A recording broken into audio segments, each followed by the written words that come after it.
Assalamualaikum warahmatullahi wabarakatuh. Saya Anissa Hidayanti, mahasiswa dari Universitas Terbuka jurusan PGSD semester 7.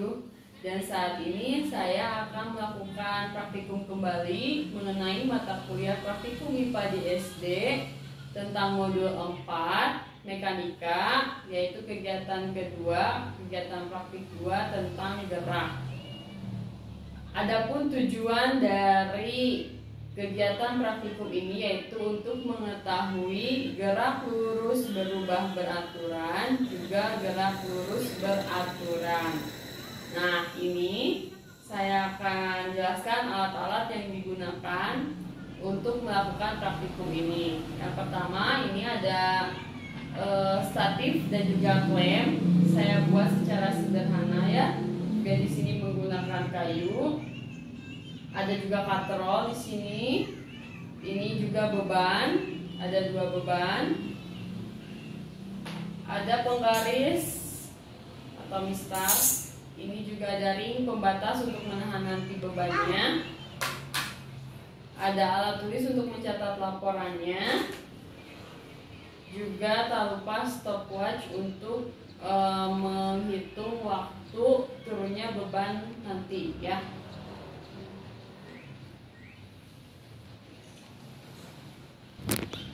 Terakhir juga tak lupa ini ya, tali kasur untuk mengikat atau mengalihkan bebannya.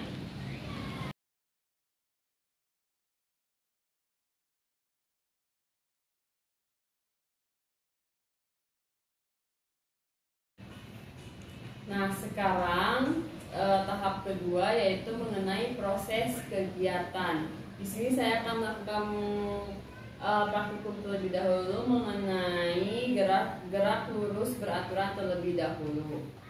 Di sini saya sudah menandai statif ini dengan 3 titik, yaitu ada titik A, titik B, juga titik C. Dari titik A ke titik B ini saya sudah mengukur kurang lebih jaraknya yaitu 10 cm ya. Sedangkan dari titik B ke titik C saya sudah menandai dan saya akan melakukan percobaan sebanyak 5 kali, yaitu di sini ada 12 cm, 16 cm, 20 cm, 24 dan yang terakhir 28 cm. Kita akan melakukan praktikum ini. Saya akan meminta bantuan teman saya untuk memegang nanti ringnya ya. Biar saya fokus kepada beban dan juga waktu yang akan ditentukan jaraknya dari setiap titiknya. Pertama-tama kita akan mengukur dari titik B terlebih dahulu kepada titik C yang 28 cm. Tak lupa juga kita akan menggunakan stopwatch untuk mengetahui waktu turunnya benda ini. Kita mulai ya. 1, 2, 3. Saya akan catat turunnya benda dari titik B ke titik C 28 cm. Lagi ya.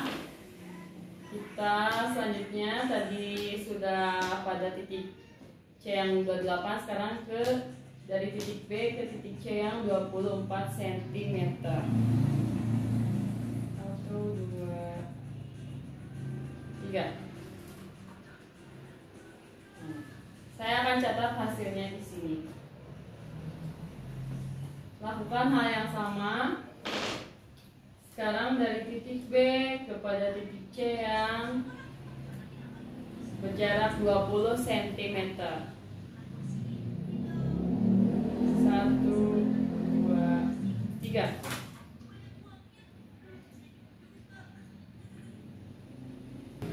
Oke, lanjut ya. Sekarang dari titik B ke titik C yang berjarak 16 cm. Kita akan menghitung kembali menggunakan stopwatch. 1, 2, 3. Saya akan catat kembali ya. Terakhir dari titik B ke titik C yang berjarak 12 cm.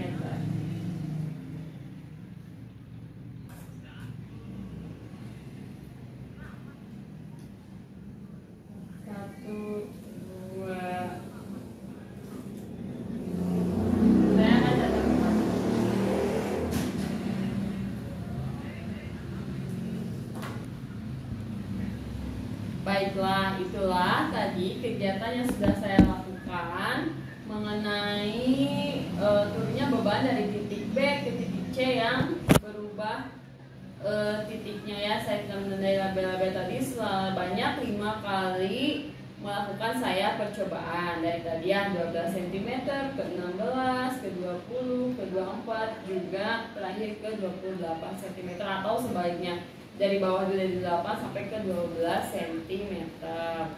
Nah, untuk selengkapnya nanti saya akan sampaikan pada simpulan. Juga nanti akan saya lampirkan semua laporan ini pada laporan pengamatan nanti. Oke, sekarang untuk praktik selanjutnya mengenai gerak lurus berubah beraturan. Di sini masih menggunakan alat dan bahan yang sama, cuman yang berbedanya titik-titiknya ya. Ada titik A, titik B, titik C. Kita akan mengetahui jarak-jaraknya dan juga waktunya. Untuk yang titik A ke titik B, saya sudah ukur sekitar 30 cm. Selanjutnya dari titik B ke titik C saya juga sudah ukur dan sudah menentukan sekitar 18 cm.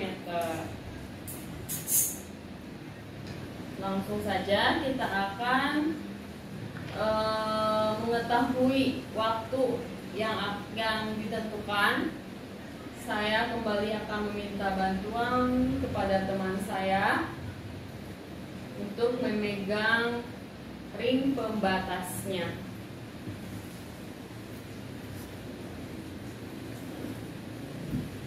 Pertama-tama kita akan mengetahui terlebih dahulu waktu yang ditentukan dari titik A ke titik B.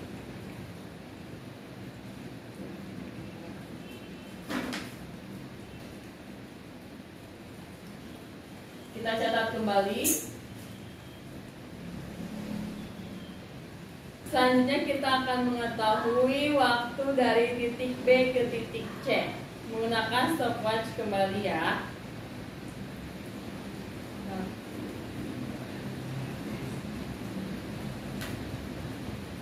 Kita akan catat kembali hasil waktunya. Sekarang kita akan memindahkan titik B jarak titik A ke titik B sekitar 28 cm. Kita ukur dulu menggunakan penggaris. Kita akan pindahkan titiknya ke 28 cm. Sedangkan titik B ke titik C yaitu sekitar 16 cm.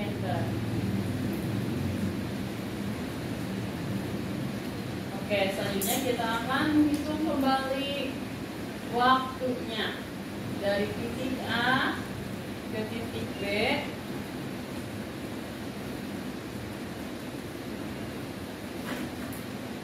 Menggunakan stopwatch, kita telah mengetahui hasilnya. Kita akan catat kembali. Dan selanjutnya dari titik B ke titik C yang tadi ditentukan sekitar 16 cm. Kita akan menggunakan stopwatch kembali.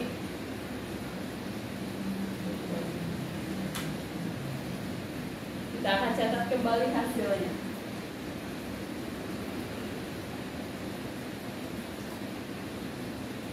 Kita akan merubah kembali titik B dan titik C. Dari titik A ke titik B kita akan tentukan 26 cm. Kita ukur menggunakan penggaris kembali. Dari titik B ke titik C kita tentukan 14 cm. Lakukan hal yang sama, kita menghitung waktunya. Dari titik A ke titik B terlebih dahulu. Kita akan mulai. Gunakan stopwatch. Kita akan catat kembali hasilnya. Lanjut, dari titik B ke titik C. Lakukan kembali ya, dari titik B ke titik C. Kita akan menggunakan stopwatch kembali. Kita akan mengetahui waktunya huruf benda ini. Kita akan catat kembali.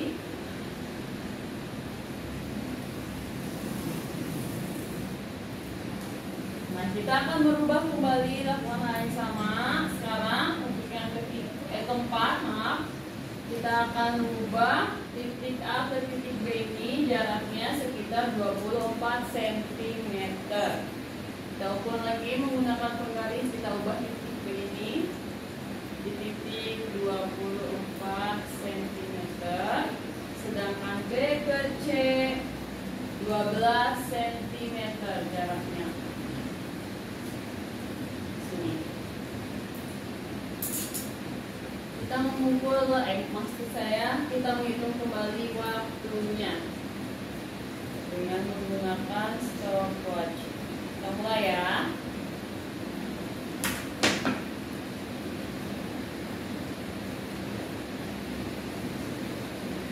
Oke, lanjut ya, kita menghitung titik B ke titik C berapa waktunya. Kita catat kembali hasilnya.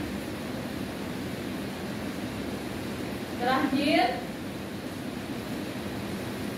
dari titik A ke titik B kita akan ubah jaraknya sekitar 22 cm. Sedangkan dari titik B ke titik C kita ubah menjadi 10 cm. Hal yang sama, kita akan menghitung mengetahui waktunya. Oke, percobaan terakhir, titik A ke titik B yang telah tadi ditentukan sekitar 22 cm. Kita akan menghitung mengetahui waktunya. Catat. Lalu dari titik B ke titik C selanjutnya. Tadi telah kita tentukan sekitar 10 cm ya jaraknya. Kita akan hitung kembali.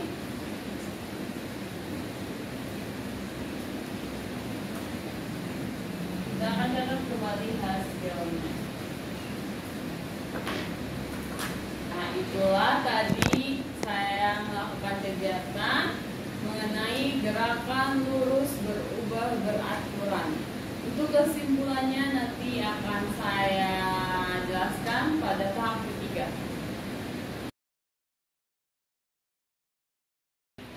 Nah, sekarang telah sampai di tahap ketiga atau tahap akhir mengenai praktikum gerak lurus berubah beraturan, juga gerak lurus beraturan. Adapun kesimpulannya, setelah tadi kita melakukan percobaan, kesimpulan dari gerak lurus beraturan yaitu gerak suatu benda yang lintasannya berupa garis lurus dengan kecepatan tetap atau konstan dengan beban yang sama beratnya, makin dekat jaraknya, makin cepat pula waktu yang diperlukan.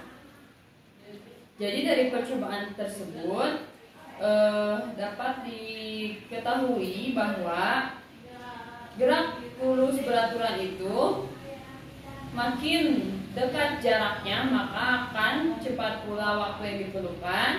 Begitupun sebaliknya, semakin jauh jarak semakin lama pula waktu yang dibutuhkan benda tersebut untuk bergerak. Selanjutnya, untuk kesimpulan dari gerak lurus berubah beraturan yaitu semakin besar jarak yang ditempuh maka waktu yang dibutuhkan juga akan semakin besar. Sedangkan semakin besar jaraknya, maka kecepatan yang dilakukan atau yang dihasilkan akan semakin besar pula. Jadi, semakin besar nilai jarak itu, maka semakin besar pula waktu yang diperlukan. Juga sebuah benda pada sebuah benda. Hal ini dikarenakan karena gerak lurus berubah beraturan ini jaraknya berbanding lurus dengan waktu yang diperlukan. Sekian kesimpulan atau praktikum mengenai modul 4 ini tentang gerak lurus beraturan juga gerak lurus berubah beraturan. Untuk lebih lengkapnya, untuk semua hasilnya saya akan lampirkan pada hasil laporan praktikum. Nanti akan saya lampirkan semuanya, dokumentasinya juga hasil laporan setelah saya melakukan kegiatan praktikum tadi. Sekian praktikum saya mengenai ini. Wassalamualaikum warahmatullahi wabarakatuh.